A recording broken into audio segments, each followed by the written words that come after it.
Elektabilitas pasangan Prabowo Gibran alhamdulillah berada pada rentang 42 hingga 45%.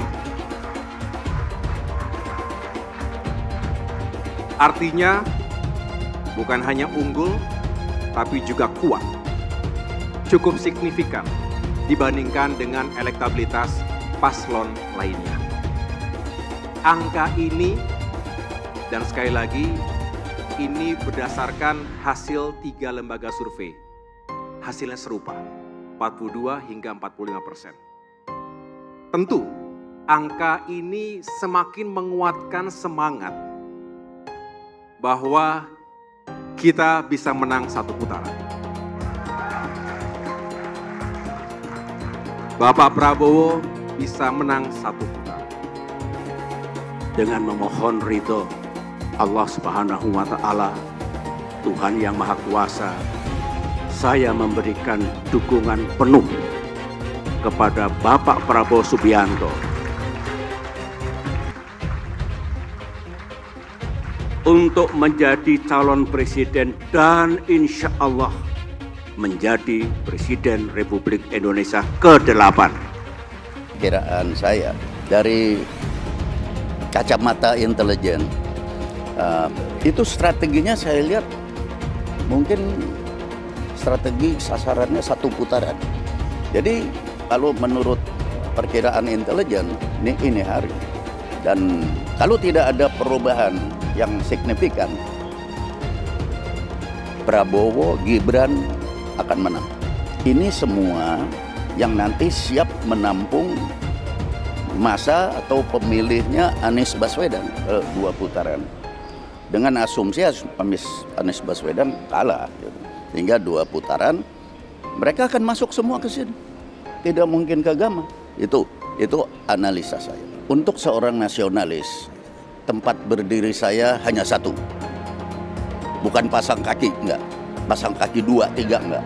Hanya pasang kaki di satu tempat, yaitu di tempat orang-orang yang nasionalis, yang berwawasan kebangsaan, yang berfilsafat hidup Pancasila. Seperti Prabowo itu menyatukan diri dengan Jokowi waktu sesudah Pilpres bersatu lagi. Mereka bersatu karena punya satu wawasan kebangsaan, punya prinsip bahwa seorang nasionalis harus satu. Kalau sekarang sampai 2, itu menurut saya itu yang salah, bukannya saya yang salah. Saya tetap berdiri di prinsip bahwa nasionalisme adalah segalanya untuk Republik Indonesia. Mengenai kriteria pemimpin dan calon pemimpin yang menuju konstelasi politik di 2024 ini. Maka dengan bulat acara Istimewa Ulama ini mendukung penuh calon Capres dan Cawapres Pak Anies Baswedan dan Pak Muhaimin Iskandar. Pasangan Amin ini dibandingkan 2 yang lainnya jauh lebih dekat hubungannya dengan umat Islam. Istimewa Ulama merekomendasikan Pak Anies dan Pak Muhaimin sebagai Capres 2024 dan akan memberikan dukungan setelah Fakta Integritas ditandatangani. Hari ini ketimpangan adalah potret Indonesia. Pembangunan adalah membangun manusianya, bukan membangun jalannya, sekedar barang-barang yang bisa difoto. Pembangunanlah tentang manusia, bukan tentang infrastruktur. Itulah pembangunan. Alhamdulillah kami coba lakukan ini di Jakarta, dan kemudian bangunan itu namanya Jakarta International Stadium menjadi salah satu megastruktur terbesar di dunia. Kami melihat pentingnya untuk bisa mengembalikan kewibawaan pengadilan, prinsip-prinsip penegakan hukum, prinsip-prinsip penegakan keadilan harus dikembalikan, dan tidak lagi ada kriminalisasi pada siapapun, termasuk ulama, termasuk oposisi. Saya selalu menggaungkan yang namanya narasi keberlanjutan, narasi penyempurnaan. Jadi nggak ada yang namanya arah baru atau perubahan. Kalau surveinya bagus, kita kerja keras lagi, biar bisa satu putaran. Bahwa sudah saatnya pemuda memimpin bangsa Indonesia. Prabowo Gibran! Saya ulangi sekali lagi semua, Prabowo Gibran! Cara reformasi dilokomotif juga oleh anak-anak muda. Terus kenapa orang mempersoalkan kalau anak muda yang memimpin bangsa ini? Pemuda lah yang akan menentukan siapa capres dan cawapres yang akan menang di pertarungan Pilpres 2024. Nah, yang pasti kalau buat saya dibandingkan misalnya Pak Gibran jadi maju gitu, Mas Gibran gitu ya. Ya saya pilih Ganjar sama Mahfud lah, karena lebih teruji kan. Anda jadi wali kota baru 2 tahun 3 tahun kan belum teruji juga. Ini urus negara loh, mau jadi presiden loh. Kalau Anda belum lengkap, belum pernah di legislatif, belum nasional ya maksudnya DPR, kan DPR belum ngerti nih pemerintahan seperti apa. Anda belum pernah di eksekutif yang tingkat provinsi, Anda nggak ngerti jadi presiden nanti. Ini bukan soal belajar coba-coba loh. Ini negara dipertaruhkan untuk 2045. Kita kan mau mencapai 100 tahun ini mau jadi apa? Kalau coba-coba, ini negara sebentar lagi 300 juta penduduk kita. Mana boleh kita kasih orang coba-coba. Saya tidak meremehkan anak muda ya. Anak muda bisa lebih kreatif gitu ya. Tapi bicara tata negara harus mengerti konstitusi. Anda bukan hanya untuk berani untuk maju.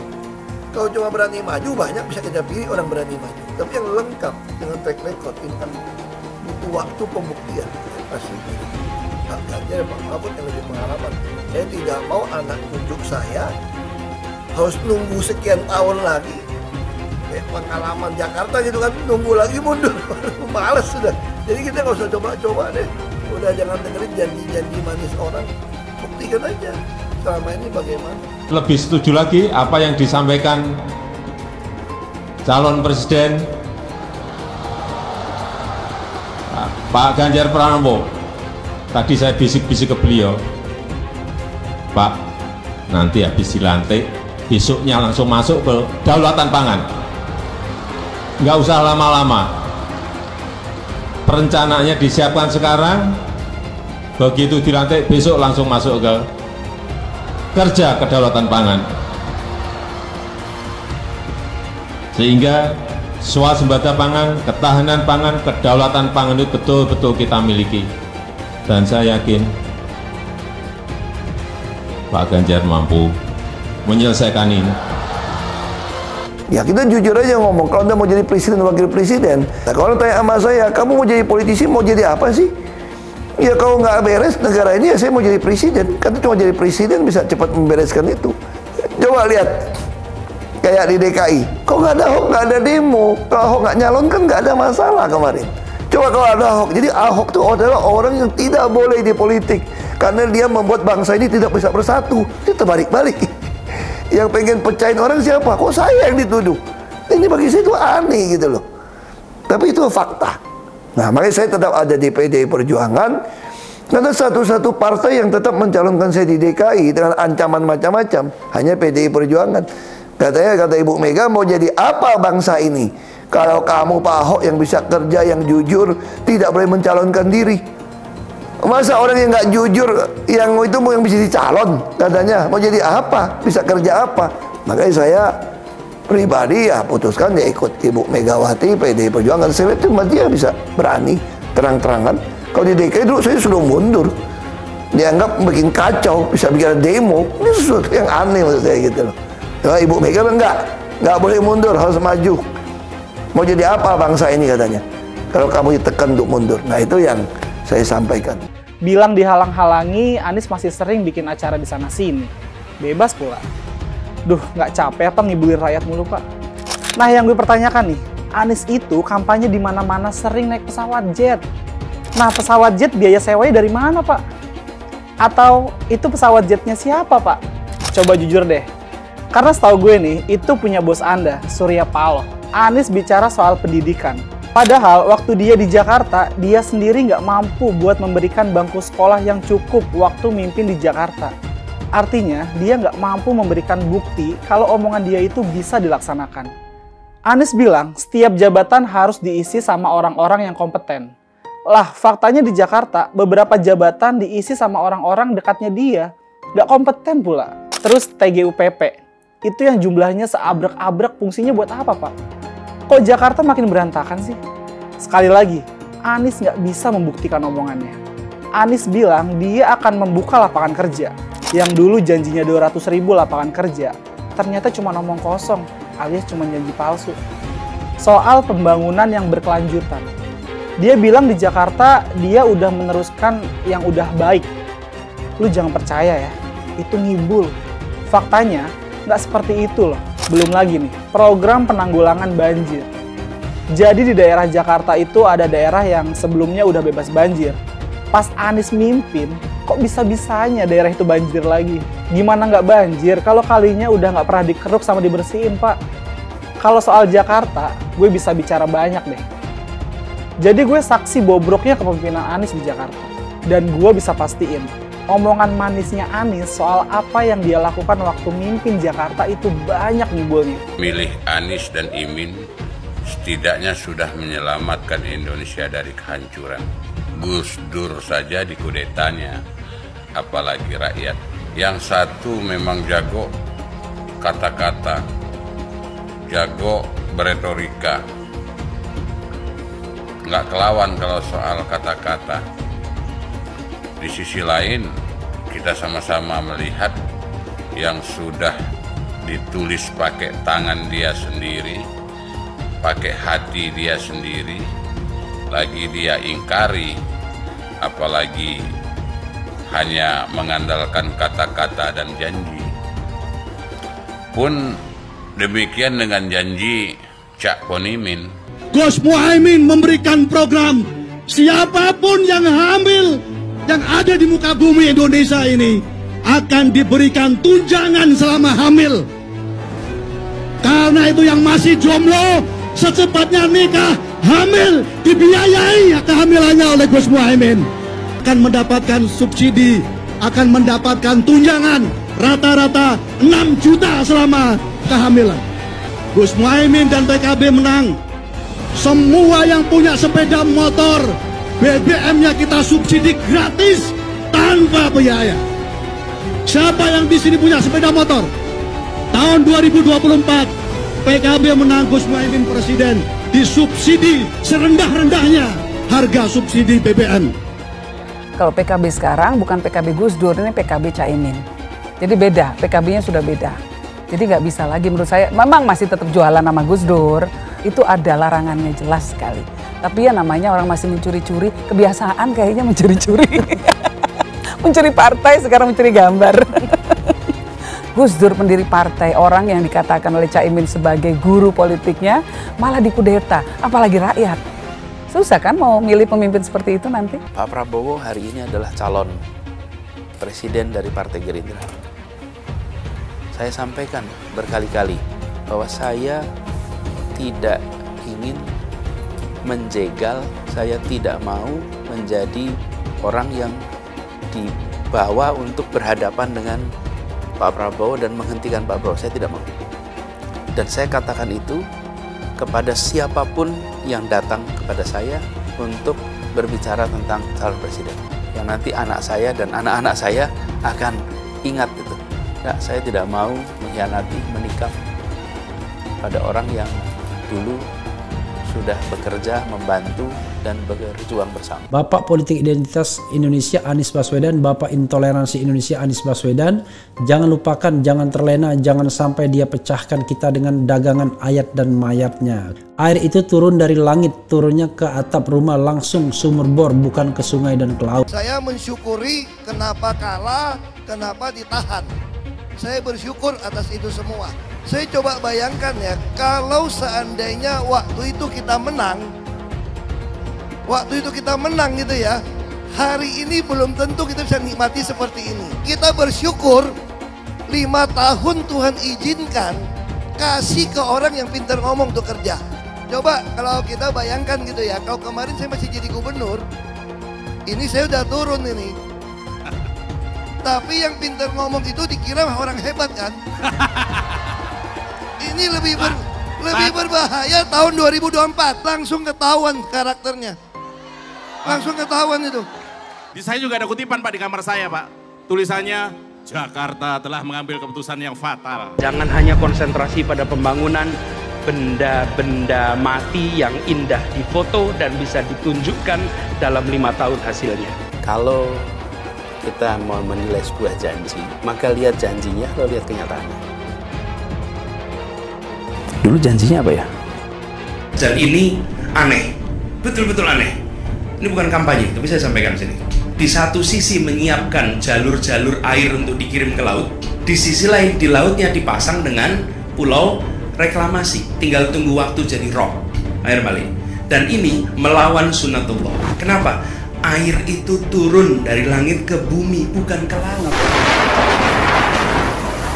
Harusnya dimasukkan ke dalam bumi, masukkan tanah. Di seluruh dunia air jatuh itu dimasukkan ke tanah. Bukan dialirkan pakai gorong-gorong raksasa ke laut. Jakarta telah mengambil keputusan yang fatal. Bukan banjir, itu memang parkir air. Bukan banjir, itu memang parkir air. Masyarakat berkeliling dengan membawa toa untuk memberitahu semuanya, termasuk sirine. Kaibon 82 miliar. Apa alat transportasi yang dimiliki oleh hampir setiap orang? Alat transportasi yang dimiliki semua orang adalah kaki. Kalau seandainya orang Jakarta percaya Pak Anies jadi gubernur pun, saya berani jamin kok dia akan lakukan normalisasi yang sama seperti saya lakukan kok. Gak usah bohong lah. Ketika air sampai di muara, maka siap untuk dipompa ke laut. Pancasila Soekarno, ketuhanan ada di pantai. Anak Tuhan dari mana? Kalau Yesus anak Tuhan, bidangnya siapa?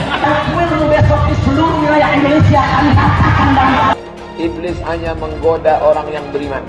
Makanya jarang-jarang orang kafir kerasukan setan.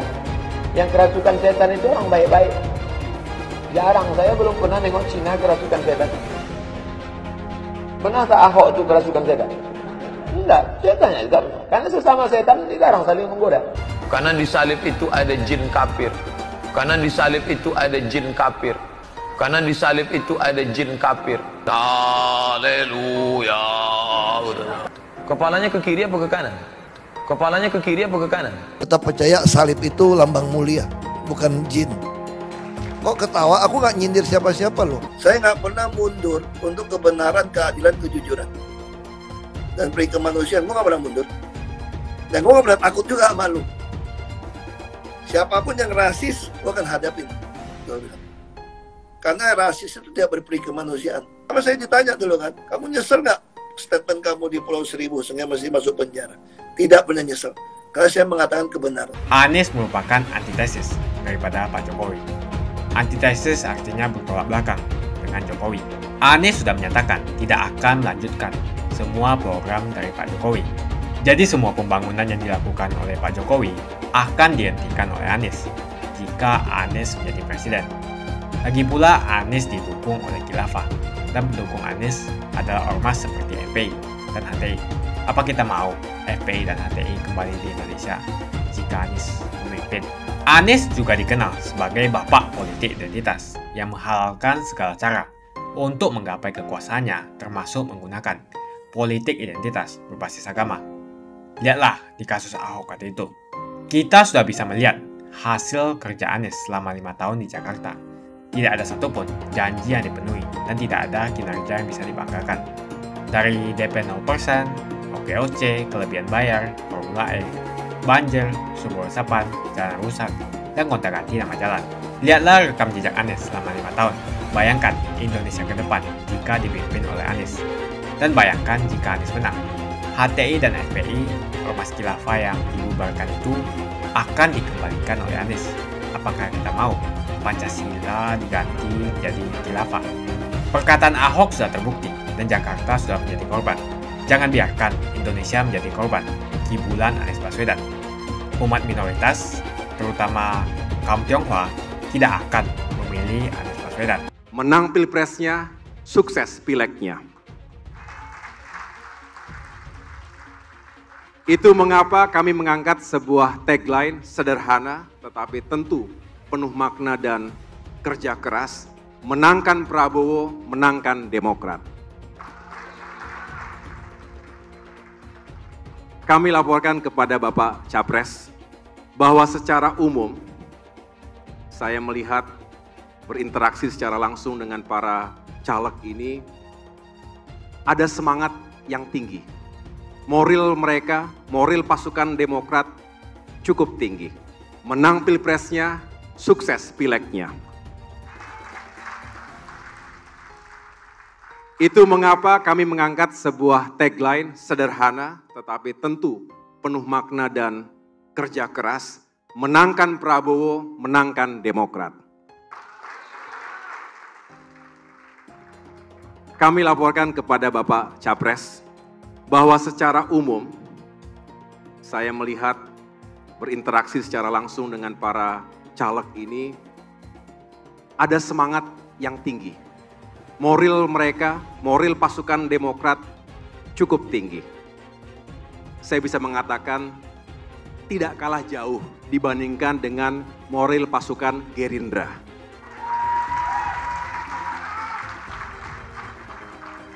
Ya kira-kira 11-12 lah Pak. Nggak boleh terlalu jauh tertinggal dari moral pasukan Gerindra. Saya pribadi siap tentunya untuk mendampingi Bapak Prabowo di panggung-panggung kampanye di berbagai daerah di Indonesia. Siap perintah Pak. Bapak panggil saya, insya Allah saya akan siap mendampingi Bapak. Sedangkan Bapak SBY, sahabat Bapak di sini, juga dalam berbagai kesempatan telah mengatakan beliau juga siap untuk turun gunung untuk bisa sama-sama berjuang memenangkan Bapak Prabowo Subianto. Tentu untuk lebih jelasnya nanti beliau sendiri yang akan menyampaikan kepada kita semuanya. Bukan hanya memberikan testimoni sebagai seorang sahabat, tetapi dari seorang mantan presiden yang pernah memimpin selama 10 tahun, tentunya beliau banyak mengetahui karakter, kapasitas, seperti apa yang memang dibutuhkan untuk memimpin negeri sebesar Indonesia ini. Elektabilitas pasangan Prabowo Gibran alhamdulillah berada pada rentang 42 hingga 45%. Artinya bukan hanya unggul, tapi juga kuat. Cukup signifikan dibandingkan dengan elektabilitas paslon lainnya. Angka ini, dan sekali lagi, ini berdasarkan hasil 3 lembaga survei. Hasilnya serupa, 42 hingga 45%. Tentu, angka ini semakin menguatkan semangat bahwa kita bisa menang satu putaran. Bapak Prabowo bisa menang satu putaran.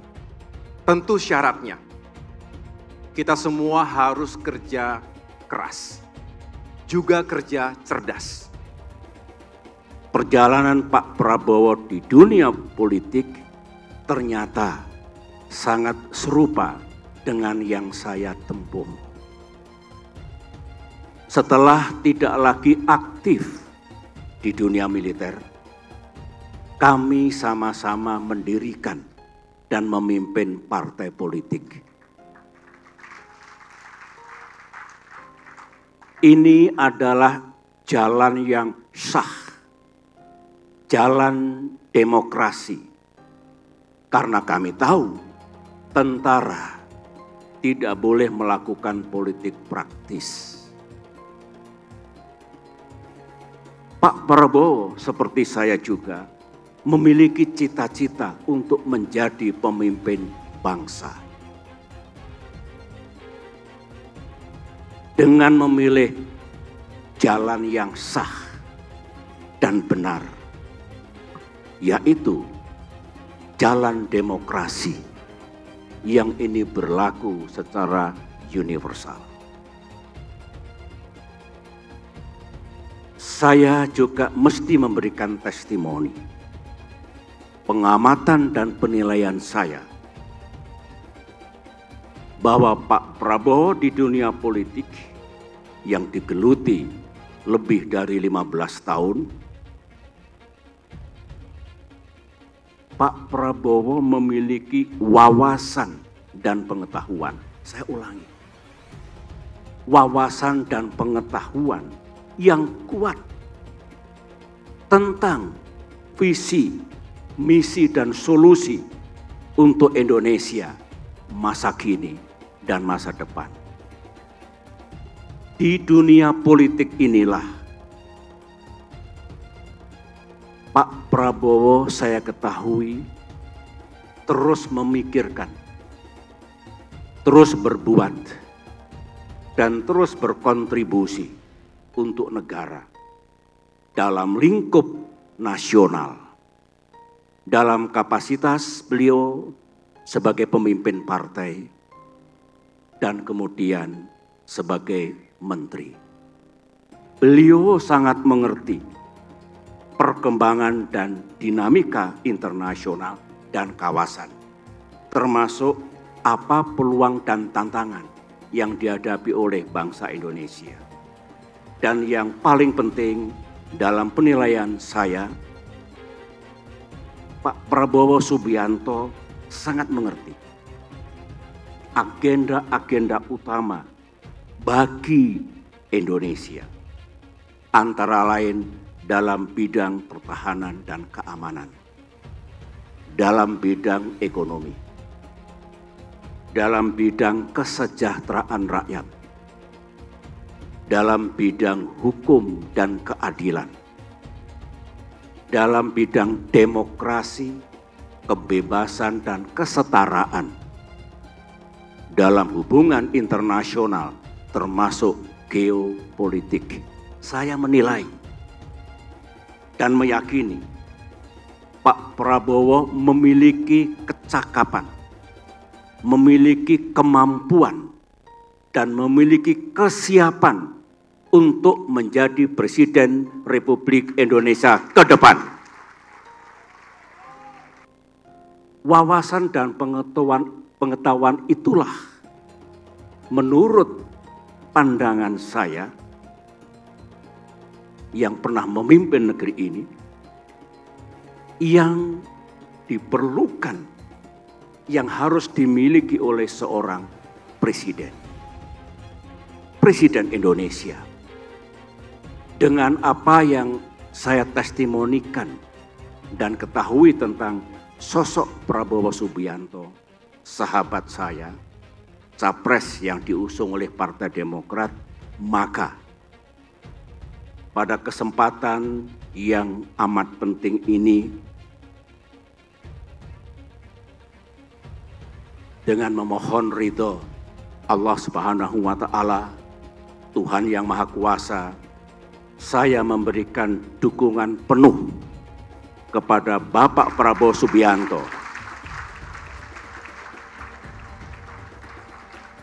untuk menjadi calon presiden dan insya Allah menjadi Presiden Republik Indonesia ke-8.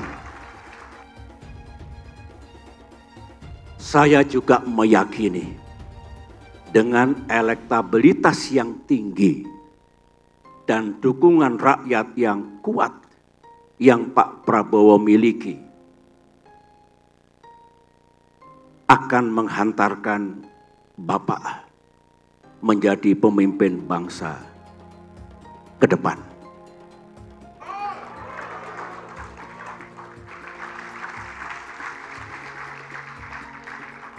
Saya senang Pak Prabowo telah memilih jalan terbaik, jalan demokrasi untuk menjadi pemimpin bangsa.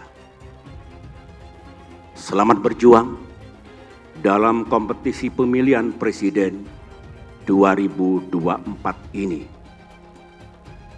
Berjuanglah sahabatku secara cerdas, tepat, dan kesatria. Selamat berjuang Pak Prabowo. Insya Allah Pak Prabowo akan sukses dan berhasil. Pak Prabowo tidak sendirian. Partai Demokrat akan terus bersama Pak Prabowo. Terima kasih. Terima kasih. Dulu Anies bisa menang karena menggunakan agama dan etnis. Isu agama, ras, dan antar golongan dinikmati oleh relawan Anies.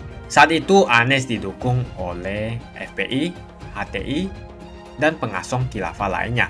Pada akhirnya Ahok harus kalah, namun kekalahan dia adalah kekalahan yang membuka mata rakyat Indonesia bahwa masih ada orang-orang yang menang dengan cara menggunakan politisasi agama atau politik identitas berbasis agama. Ternyata banyak sekali orang yang dengan mudah terhasut lewat jalan-jalan seperti itu. Relawan Anies terutama dari FPI, HTI, PA212 seperti Bahar Smith dan Rizik Syihab selalu menghujat Cina, etnis Cina. Tapi saat ini negara Cina sudah menjadi nomor 1 di dunia. Saya bangga sebagai Cina. Etnis Tionghoa dicap sebagai pemberontak, sedangkan etnis Arab dianggap sebagai Tuhan atau tuan dari pribumi. Etnis Arab dipuja-puja dan dianggap sebagai dewa. Lihat saja Rizik Syihab dan Bahar Smith dipuja-puja, padahal mereka mengujar kebencian. Pengasong khilafah seperti Rizik Syihab, Bahar Smith, dan teman-teman, mereka hanya buat gaduh di Indonesia. Sedangkan negara yang mereka sanjung-sanjung itu, Arab Yaman, masih belum maju dan masih terbelakang. Saya percaya Indonesia dengan mayoritas pribumi juga akan menjadi negara maju. Seharusnya Arab Yaman belajar dari negeri Cina, seperti kata kitab suci. Belajarlah sampai ke negeri Cina. Anies dan juga pendukung Anies seperti Rizik Syihab, Bahar Smith, dan kelompok-kelompok HTI dan FPI harus belajar ke negeri Cina supaya tidak lagi melakukan kelebihan bayar. Yang jelas saya memilih pribumi, bukan yang dari Yaman. Ganjar jelas pribumi, nasionalis, dan pasti akan melanjutkan visi dan misi dari Pak Jokowi. Suara Ahok merepresentasi warga minoritas, dan etnis Tionghoa mendukung Ganjar Pranowo. Ahok pasti akan mendukung Ganjar, karena Ahok anti radikalisme. Ahok yang jelas tidak akan mendukung Anies Baswedan, karena Anies Baswedan didukung oleh kelompok khilafah, HTI, dan FPI, ormas terlarang itu. Anies merupakan antitesis daripada Pak Jokowi, dan diragukan kenasionalisannya, apalagi pribumiannya. Antitesis artinya bertolak belakang dengan Jokowi. Anies sudah menyatakan tidak akan melanjutkan semua program dari Pak Jokowi. Jadi semua pembangunan yang dilakukan oleh Pak Jokowi akan dihentikan oleh Anies jika Anies menjadi presiden. Lagi pula Anies didukung oleh khilafah, dan pendukung Anies adalah ormas seperti FPI dan HTI. Apa kita mau FPI dan HTI kembali di Indonesia jika Anies memimpin? Anies juga dikenal sebagai bapak politik identitas yang menghalalkan segala cara untuk menggapai kekuasaannya, termasuk menggunakan politik identitas berbasis agama. Lihatlah di kasus Ahok waktu itu. Kita sudah bisa melihat hasil kerja Anies selama 5 tahun di Jakarta. Tidak ada satupun janji yang dipenuhi dan tidak ada kinerja yang bisa dibanggakan. Dari DP 0%, OKOC, kelebihan bayar, Formula E, banjir, sumber resapan, jalan rusak, dan gonta-ganti nama jalan. Lihatlah rekam jejak Anies selama 5 tahun. Bayangkan Indonesia ke depan jika dipimpin oleh Anies. Dan bayangkan jika Anies menang. HTI dan FPI, ormas khilafah yang dibubarkan itu, akan dikembalikan oleh Anies. Apakah kita mau Pancasila diganti menjadi khilafah? Bagian Indonesia Timur yang mayoritas non-muslim seperti Bali tidak akan setuju dengan khilafah atau sistem khilafah. Mungkin Indonesia akan bubar jika Anies menjadi presiden. Perkataan Ahok sudah terbukti dan Jakarta sudah menjadi korban. Jangan biarkan Indonesia menjadi korban kibulan Anies Baswedan. Umat minoritas, terutama kaum Tionghoa, tidak akan memilih Anies Baswedan. Saya yakin karma Ahok mengejar Anies Baswedan. Dulu Anies memainkan politik identitas kepada Ahok. Sekarang Anies dipertanyakan kepribumiannya karena dia dari Yaman. Itu saja opini saya hari ini. Tuliskan opini kalian tentang Anies Baswedan. Jika kalian setuju dengan pendapat saya di video ini, pastikan kalian menekan like di video ini. dan bagikan video ini ke teman dan family Anda supaya mereka semua mengetahui tentang informasi ini.